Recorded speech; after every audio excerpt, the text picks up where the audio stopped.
ज्ञानवापी पर मुस्लिम personal law board ने कहा इंसाफ पसंद लोगों को सदमा पहुंचा, फैसले से 20 करोड़ मुसलमानों को सदमा लगा, यह कहना है all India Muslim personal law board का। तो ज्ञानवापी पर मुस्लिम पर्सनल लॉ बोर्ड का बयान, बड़ी खबर, फैसले से 20 करोड़ मुसलमानों को सदमा पहुंचा, हिंदू मुसलमानों को दूर करने की कोशिश। और हमारे साथ सहयोगी जुड़ रहे हैं आमिर दिल्ली से और सुशांत वाराणसी से। आमिर का सबसे पहले रुख करते हैं। आमिर, बड़ी बातें इस प्रेस कॉन्फ्रेंस की जरा दर्शकों को बताइए।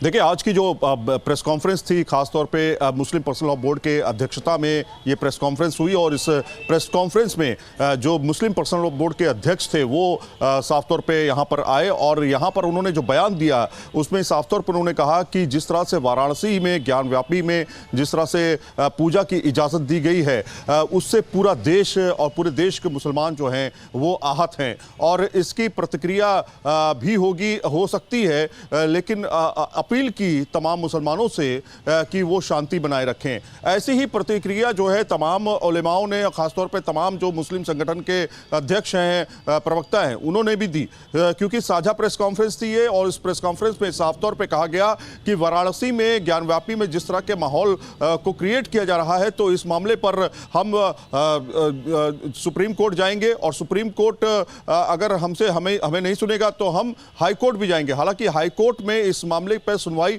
नहीं होगी, क्योंकि साफ तौर पे हाई कोर्ट ने कहा है कि आप डिस्ट्रिक्ट कोर्ट जा सकते हैं, क्योंकि वहां का मामला है। हाई कोर्ट पर भी तमाम जो यहां पे उलेमा थे, तमाम मौलाना थे, उन्होंने भी टिप्पणी की कि उनकी सुनवाई कहीं नहीं हो रही है, उनको सुना कहीं नहीं जा रहा है, तो आखिर कहां जाएंगे। तो अब यह प्लान बना है, जो स्ट्रेटेजी बनी है कि राष्ट्रपति से मिलने का समय जो है वो मांगा जा रहा है और राष्ट्रपति से मिलने के लिए यह अपील दायर की जाएगी कि इस तरह से जहां पर तमाम मुस्लिमों के जो तमाम मस्जिदें हैं उस पर जो है इस तरह से करना ठीक नहीं होगा और इसको लेकर के संज्ञान लिया जाए। तो राष्ट्रपति से मिलकर के वो अपना ज्ञापन सौंपेंगे। अभी तारीख तय नहीं है, समय तय नहीं है और प्रधानमंत्री नरेंद्र मोदी से भी मुलाकात करने का समय मांगा जाएगा। तो कुल मिलाकर के अब इस मोड़ पर एक तरह से लड़ाई जो है सामने आ चुकी है। कोर्ट में इस मामले को लेकर के साफ तौर पर कहा गया जिस तरह से कि 17 जनवरी पर किसी भी तरह का कोई विरोध दर्ज नहीं कराया गया, इसलिए इस पर किसी तरह की कोई अपील नहीं हो सकती, क्योंकि 31 जनवरी का मामला जो था वो उस पर बात होनी थी। लेकिन कहीं ना कहीं इस मामले पर अब खींचतान जो है वो शुरू हो चुकी है। दिल्ली में बैठक है और जो आपको दिखाते हैं ये जमीयत उलमाए हिंद का ये दफ्तर है। आप इसी दफ्तर के अंदर जो है बैठक हुई थी। कल आपने देखा था, कल भी बैठक हुई थी जिसमें AIMIM के नेता असदुद्दीन ओवैसी जो थे वो भी, उन्होंने भी शिरकत की थी। लेकिन इसके पेच क्या है, इसको समझने के लिए हम लाइव थोड़ा सा जुड़ेंगे। सर, केवल एक स्ट्रेटेजी पर सवाल है छोटा सा, कि आगे का क्या प्लान है, आप लोगों का क्या स्ट्रेटेजी अपना रहे हैं आप लोग? एक तो हमने कोर्ट का फैसला किया है कि कोर्ट में आगे लड़ाई लड़ी जाएगी कोर्ट में, और सुप्रीम कोर्ट में अभी बाकी है। फिर उसके बाद जो है प्रेसिडेंट ऑफ इंडिया से मिलने का हमने प्रोग्राम बनाया। अच्छा, तो मतलब राष्ट्रपति से भी मिलने का समय आप लोग ने मांगा है? जी। तो उनसे क्या बातचीत होगी, उनसे क्या आप लोग ज्ञापन सौंपेंगे? उनसे जो हम अब ये हालात जो ये हुए हैं और इसके बारे में बात होगी, उनके सामने रखेंगे। तो कहीं ना कहीं आप देखिए, जो स्ट्रैटेजी बनाई जा रही है खासतौर पे तमाम उलेमाओं की तरफ से, तमाम मुस्लिम संगठनों की तरफ से, वो ये है कि राष्ट्रपति से मिलने का समय जो है मांगा गया है और कानूनी लड़ाई जो है वो कानून के तरीके से जो है लड़ने की बात कही जा रही है। लेकिन हाँ, ये ज़रूर कहा गया है इसमें, इस पूरी बैठक में, कि तमाम जो पूरा देश में मुसलमान हैं उनको उनकी भावनाओं को आहत किया गया है और अगर कब तक आहत रहेंगे मुसलमान, इस तरह की बातें जो हैं वो कही गई हैं। तो कहीं ना कहीं इस पर जो है बात करने के लिए हाँ, उनको बुला लीजिए। सर, थोड़ा सा मुस्लिम पर्सनल लॉ बोर्ड से 2 लाइनें सर, 2 मिनट के लिए, 2 मिनट लाइव में हम जुड़े हुए हैं। एक शब्द आपसे सुनना चाहते हैं कि आगे की स्ट्रेटेजी की, सब कुछ समझ चुके हैं प्रेस कॉन्फ्रेंस में, आगे की रणनीति सर क्या होगी, बस इस पर थोड़ा सा मुस्लिम पर्सनल लॉ बोर्ड से अध्यक्ष हमारे साथ जुड़ चुके हैं। देखिए, एक बात यह है कि मुस्लिम पर्सनल लॉ बोर्ड का उसूल ये है कि वो जो भी कार्रवाई करता है कानून के दायरे में रहते हुए और अमन का ख्याल रखते हुए, तो हम इस लड़ाई को लड़ेंगे इंशाअल्लाह। जो भी कानून के दायरे में जो भी अमल होगा, और मुसलमान इस लड़ाई को तनहा नहीं लड़ेगा, क्योंकि ये सिर्फ मुसलमानों का मसला नहीं है, ये इस मुल्क में इंसाफ का मसला है। ये इस बात का इससे ताल्लुक़ है कि यहाँ संविधान की हुक्मरानी होगी या लोगों की आस्था की बुनियाद पर फैसले होंगे। तो हम इंशाअल्लाह उसके लिए कोशिशें करते रहेंगे, और जैसा मौका होगा आपने ये भी कहा था कि बस अब छोड़ दिए तो अच्छा फ्लाइट पकड़नी है। तो कुल मिलाकर के अभी आप जो सुन रहे थे न्यूज़ नेशन पे एक्सक्लूसिव, जिस तरह से मुस्लिम पर्सनल लॉ बोर्ड के अध्यक्ष जो हैं उन्होंने न्यूज़ स्टेट पे साफ तौर पे कहा है कि कानूनी लड़ाई जो है कानून के तरीके से लड़ी जाएगी। हालांकि ये स्ट्रैटेजी का एक हिस्सा है कि राष्ट्रपति से मुलाकात करके वो ज्ञापन सौंपेंगे और अपनी बात जो है रखेंगे, ताकि देश में एक मैसेज जा सके और यहाँ से भी एक मैसेज जाए, और ऐसी बैठकें जो हैं आगे तमाम मुद्दों पे जो है होती रहेंगी। ठीक है, वाराणसी का रुख करते हैं। सुशांत हमारे साथ जुड़े हुए हैं। सुशांत, जाहिर तौर पर आज की तस्वीर अलग है थोड़ी वाराणसी की।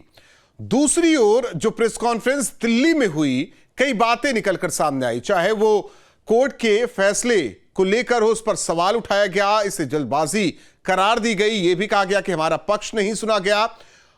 तीसरी तरफ इस्लाम का हवाला दिया गया, लाचारगी बेचारगी भी जाहिर की गई, लेकिन एक चीज यह भी कही गई कि मुसलमान जिस दिन सब्र छोड़ देगा उस दिन भारत को नुकसान होगा। जाहिर तौर पर अपना मैसेज भी क्लियर कर गए और यह भी कह गए कि संविधान के दायरे में रहकर लड़ाई लड़ेंगे। तो कोर्ट का फैसला था, यह कहना चाहिए था कि कोर्ट के हिसाब से ही, कानून के हिसाब से ही आगे लड़ाई लड़ी जाएगी।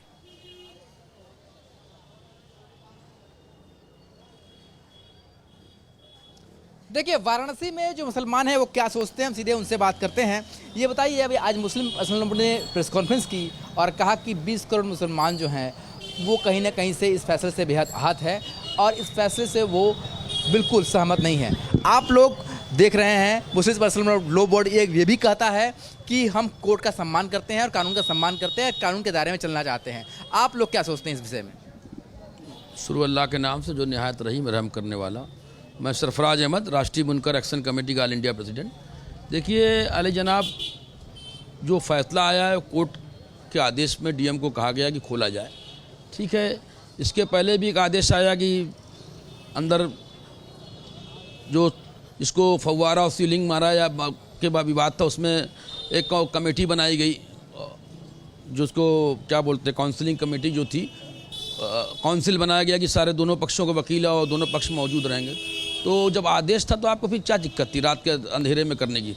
सबको सहयोग मिलेगा, सबको बता के करते हैं। बस इतनी सी बात थी कि अगर आघात पहुंचा है कहीं ना कहीं तो रोष सही है, इसमें दो राय नहीं है। भाई मस्जिद परिसर के अंदर पूजा, और हम लोग बाबा विश्वनाथ का सम्मान करते हैं और बाबा विश्वनाथ की पूजा में हम लोग हमेशा सहयोग बढ़ चढ़ के रहते हैं। मैं राष्ट्रीय एकता के लिए काम करता हूँ और बाबा विश्वनाथ के लिए मैं यहाँ से लेके बनारस से एक राष्ट्रीय तिरंगा सद्भावना यात्रा निकालता हूँ, जिसमें हिंदू मुसलमान सारे लोग रहते हैं, अजमेर तक जाते हैं। ये बताइए, कोर्ट के आदेश से ही तो खुला हुआ था ना? कोर्ट के आदेश पर ही, कोर्ट ने जब आदेश दिया तभी तो डीएम ने वहाँ खोला और पूजा कराया गया। नहीं तो कोर्ट का आदेश दिन में भी कार्यान्वित होना चाहिए, उसमें 7 दिन की मोहलत भी थी और दूसरे पक्ष की वकील और दोनों पक्ष की मौजूदगी होना चाहिए। तो आपको और मनोबल मिलता कि सहयोग। आज आपको ज़रूरत पड़ी शांति व्यवस्था के लिए तो हम लोगों को बुलाया गया है ना, हमारी सीओ या दीगर अफसरान ने हम लोगों से मदद मांगी ने। सुशांत, एक सवाल है, सवाल जरा कीजिएगा, जब 93 में बंद कराया गया था तो क्या सबको बुलाया गया था या फिर वो कोर्ट का आदेश था? कैसे ये बंद किया गया? व्यास जी का तहखाना बंद कैसे किया गया था? तब कहां थे सब? गंगा जमुनी तहजीब का तो हमने तो हमेशा बढ़ चढ़ के दिया, आज भी दिया। पूरा प्रशासन, आप खुद गवाह हैं कि कितनी शांतिपूर्ण तरीके से सब कुछ हुआ। उसने एक बात कही थी कोर्ट में कि 1993 में जब बंद किया गया था पूजा को, तब तो किसी की किसी से बात नहीं किया गया, किसी से मोहलत नहीं लेगी, किसी से कोई बातचीत नहीं ले गई। अरे भाई, ये वही व्यास जी का मुकदमा जिनको कल मंदिर प्रशासन ने उठा के फेंक दिया था। मंदिर उठाने ने उनका मकान तोड़वाया, उनका हाईकोर्ट ने मुकदमा प्रोसीड नहीं होने दिया, एक्सेप्ट नहीं दिया। ये व्यक्तिगत मामला है, मगर जिस तरीके से वहाँ पूजा बंद हुई उसकी बात हो रही है। जो मंदिर प्रशासन के खिलाफ था और उसने उनको दे दिया पावर ऑफ अटॉर्नी कि आप पूजा पाठ आप करिए। अभी तो ऑर्डर ही मिला था, अभी तो तय भी नहीं था किसने किसको दिया, कहाँ किया, सब कुछ तय हो गया कि हलफनामा दे के गए बस व्यास जी कि आप फला पूजा करेंगे। अभी तो मुकदमे की एक प्रोसीडिंग तय हुई थी। हम लोग माननीय न्यायालय के साथ हैं और आगे भी साथ में रहेंगे। उम्मीद लगा के करते हैं। हाईकोर्ट से क्या उम्मीद करते हैं आप तो हाईकोर्ट में है मामला, 6 फरवरी को उसकी दूसरी सुनवाई है, हेयरिंग है। उस पर भाई कोर्ट है, जो हमारा पक्ष रहेगा वो हमारा सुनेगा, जो बेहतर समझेगी फैसला करेगी सबूत की बुनियाद। देखिए 1991 वर्शिप एक्ट के मुताबिक भारत सरकार ने एक कानून बनाया कि जो चीज़ जहाँ है वहाँ रहनी चाहिए, क्योंकि अगर उखाड़ने और बुनने का चले तो टूटता बंदा चलता रहेगा, ये कभी इसका अंत नहीं होगा, फिर देश विकास की तरफ कैसे जाएगा। सुशांत, मंदिर मस्जिद का सवाल नहीं है, सवाल मिल्कियत का है, इसलिए पूजा होगी। नहीं, पूजा हो रही थी, इसमें नहीं हो रही थी, इसमें हम उसमें कोई कमेंट नहीं करना चाहते। अगर मान ले पूजा तो श्रृंगार गौरी की इनकी कहीं जो भी पूरा कैंपस में ही पूजा कहीं ना कहीं हो रही, मंदिर तो अथा है, पूजा के लिए कहीं मना थोड़ा है। मगर किसी की जो है प्रशासन को आज सहयोग लिया तो कल भी सहयोग ले सकते, काम कर सकते थे, और हम लोग पीछे नहीं हैं प्रशासन के साथ। और जब कानून में व्यवस्था में हम आशा रखते हैं, आदर रखते हैं, तो फिर हम तो हमको अलग थलग क्यों किया जा रहा है, हमको अलग तस्वीर क्यों पेश की जा रही है, मुस्लिम विरोधी माहौल क्यों बनाया जा रहा है, बस इतनी सी बात है। वो तो कोर्ट के आदेश से ही हो रहा है। अभी जब हाईकोर्ट में आप लोग गए हुए हैं, हाईकोर्ट में जो कोर्ट का आदेश देगा वो भी तो पालन होगा।